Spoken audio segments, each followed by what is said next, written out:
Hello everyone, कैसे आप सभी? आशा करती हूँ अच्छे होंगे, मस्त होंगे, स्वस्थ होंगे। आज का हमारा टॉपिक रहेगा समाजीकरण। समाजीकरण शब्द को देखेंगे भाई हम पहले।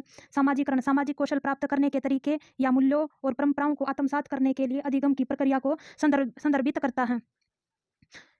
इसे अधिक व्यापक रूप से सतत चलने वाली प्रक्रिया के रूप में परिभाषित किया जा सकता है। ये क्या होती है भाई? लाइफ लॉन्ग प्रोसेस है, जन्म से मृत्यु तक चलती रहती है। ठीक है, इसके द्वारा एक व्यक्ति उस सामाजिक व्यवस्था के सिद्धांतों, मूल्यों और प्रतीकों को सीखता है जिसमें वह भाग लेते हैं और उन मूल्यों और मानदंडों की अभिव्यक्ति को व्यक्त करता है। यह क्या है? लाइफ लॉन्ग चलने वाली प्रोसेस है। इसमें क्या होता है? कुछ वैल्यू होती हैं, कुछ नॉर्म्स होते हैं, कुछ सिद्धांत होते हैं। ठीक है, इसके प्रकार को देखेंगे भाई हम। ठीक है, क्या देखेंगे? इसके प्रकार को।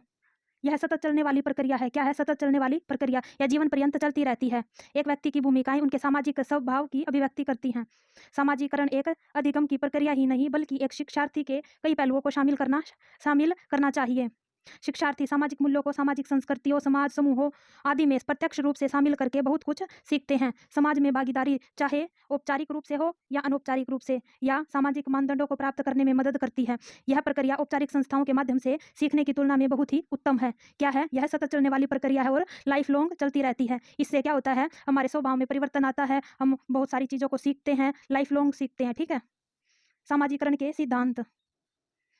समाजीकरण के सिद्धांत देखेंगे भैया। सामाजिक परंपराओं, शिष्टाचार, रीति रिवाज आदि से समाज के नए सदस्यों को परिचित कराना। समाज के सदस्यों को लगातार बदलते परिवेश के अनुकूल बनाने के लिए तैयार करना। सामाजिक संपर्क की प्रक्रिया के माध्यम से शिक्षा का नेतृत्व करना। विभिन्न प्रकार के सामाजिक संबंधों और व्यक्तिगत विकास पर उनके प्रभाव का अध्ययन करना। प्रत्येक एकल बच्चे के व्यक्तित्व विकास को प्राप्त करने के लिए शिक्षण अधिगम प्रक्रिया को नियंत्रित करना।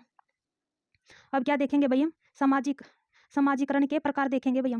इसके कितने प्रकार होते हैं? 5 प्रकार होते हैं। पहला प्रकार कौन सा है? Primary socialisation. प्राइमरी सोशलाइजेशन में क्या क्या आएगा? यह शैशवावस्था और बाल्यावस्था के दौरान होता है। यह उस प्रक्रिया को संदर्भित करता है जहां बच्चे को बचपन के वर्षों में परिवार के माध्यम से समाजीकृत किया जाता है।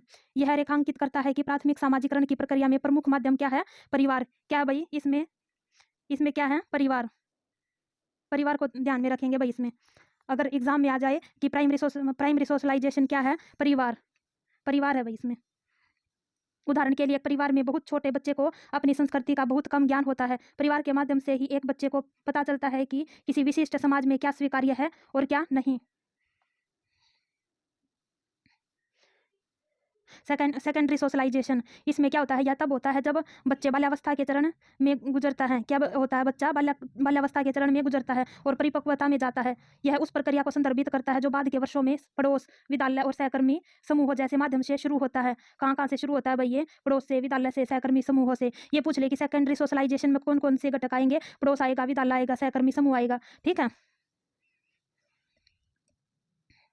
इसमें देखते परिवार से अधिक इस चरण के दौरान पड़ोस आएगा, स्कूल आएगा, दोस्तों के समूह जैसे समाजीकरण के कुछ अन्य माध्यम बच्चों को सामाजिक बनाने में भूमिका निभाते हैं। क्या करते हैं? पड़ोस, स्कूल, दोस्तों के समूह सामाजिक बनने में भूमिका निभाते हैं। उदाहरण के लिए विद्यालय बच्चों के मूल्यों, मानदंडों और परंपराओं को प्राप्त करने में तथा बातचीत के माध्यम से सामाजिक भूमिकाओं के बारे में अनौपचारिक संकेतों को विकसित करने में मदद करते हैं। इसमें क्या आएगा? पीयर ग्रुप्स आएंगे, स्कूल आएगा, नेबरहुड आएगा। और तीसरे नंबर पर है डेवलपमेंट सोशलाइजेशन, विकासात्मक समाजीकरण। इसमें क्या होगा? यह एक सामाजिक संस्था में व्यवहार सीखने और सामाजिक कौशल विकसित करने की प्रक्रिया है। इसमें व्यवहार सीखा जाएगा भाई। ठीक है, समाज के माध्यम से। फिर है एंटिसिपेटरी सोशलाइजेशन, प्रत्याशात्मक समाजीकरण। यह मानसिक पूर्वाभास, मूर्त योजनाओं और मूल्यों और धारणाओं में सूक्ष्म परिवर्तन को संदर्भित करता है जो सामाजिक भूमिकाओं में एक महत्वपूर्ण परिवर्तन होने वाला है। सामाजिक भूमिकाओं में एक महत्वपूर्ण परिवर्तन होने वाला है। 5वें नंबर पर है रिसोशलाइजेशन, पुनः समाजीकरण।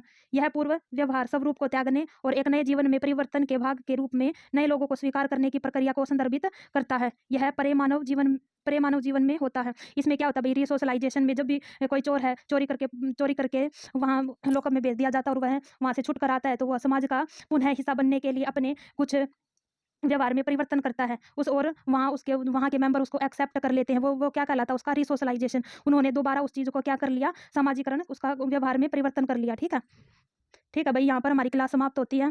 Thank you.